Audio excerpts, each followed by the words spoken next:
বাংলাদেশে জ্বালানি তেলের সংকট বর্তমানে এক ভয়াবহ রূপ ধারণ করেছে।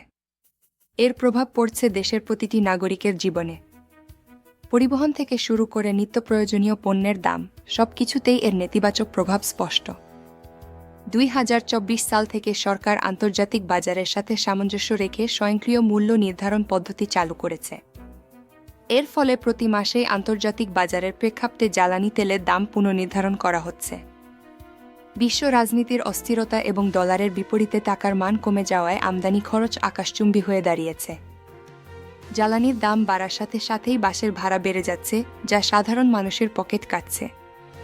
শহুরে নিম্ন ও মধ্যবিত্ত মানুষের মাসিক আয়ের একটি বড় অংশ এখন যাতায়াত খরচেই চলে যাচ্ছে। কৃষিখাতেও এর প্রভাব মারাত্মক। সেচ পাম্প চালাতে বাড়তি খরচ হওয়ায় ফসলের উৎপাদন খরচ বেড়ে যাচ্ছে। পরিবহন ও উৎপাদন খরচ বাড়ার ফলে বাজারে শাকসবজি ও চালের দাম সাধারণের নাগালের বাইরে চলে যাচ্ছে। পরিসংখ্যান বলছে খাদ্য মূল্যস্ফীতি এখন 9% উপরে, যা গত কয়েক বছরের মধ্যে সর্বোচ্চ। দেশের প্রধান রপ্তানি খাত তৈরি পোশাক শিল্প এই সংকটের বাইরে নয়। বাড়তি জ্বালানি খরচ পণ্যের উৎপাদন সক্ষমতা কমিয়ে দিচ্ছে। ক্ষুদ্র ও মাঝারি শিল্প বা এসএমই খাতগুলো এই জ্বালানি ধাক্কায় বন্ধ হয়ে যাওয়ার ঝুঁকিতে রয়েছে। এই পরিস্থিতি মোকাবিলায় সরকার কিছু জরুরি পদক্ষেপ গ্রহণ করেছে। মন্ত্রণালয় এবং সরকারি কর্মকর্তাদের জ্বালানি ব্যবহারে সাশ্রয়ী হওয়ার নির্দেশনা দেওয়া হয়েছে। সেচ মৌসুমে নিরবচ্ছিন্ন ডিজেল সরবরাহ নিশ্চিত করতে কৃষকদের জন্য বিশেষ ব্যবস্থা নেওয়া হয়েছে। তবে বিশেষজ্ঞদের মতে এই সংকট এড়াতে সরকার আরও কিছু কার্যকরী পদক্ষেপ নিতে পারত। দেশে নিজস্ব জ্বালানি শোধনাগার এবং মজুত ক্ষমতা বৃদ্ধি করা এখন সময়ের দাবি। বিশ্ববাজারে দাম যখন কম থাকে তখন বেশি করে তেল কিনে রাখার জন্য পর্যাপ্ত অবকাঠামো নেই।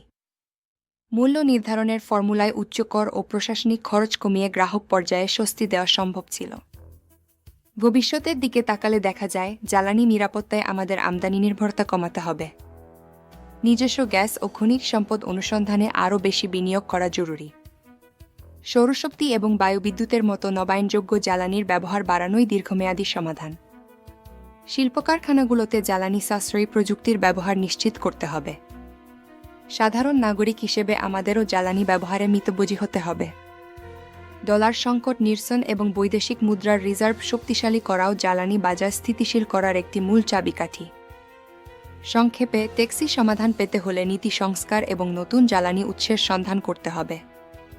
আঞ্চলিক সহযোগিতা এবং আন্তর্জাতিক বাজারে সঠিক সময়ে চুক্তি করাও অত্যন্ত গুরুত্বপূর্ণ। জ্বালানি সংকট কাটিয়ে উঠতে সঠিক পরিকল্পনা ও বাস্তবায়নের কোনো বিকল্প নেই। আসুন আমরা সচেতন হই এবং দেশের জ্বালানি সম্পদ রক্ষায় ভূমিকা রাখি। আমাদের সাথে থাকার জন্য ধন্যবাদ। আরও তথ্যের জন্য সাবস্ক্রাইব করুন।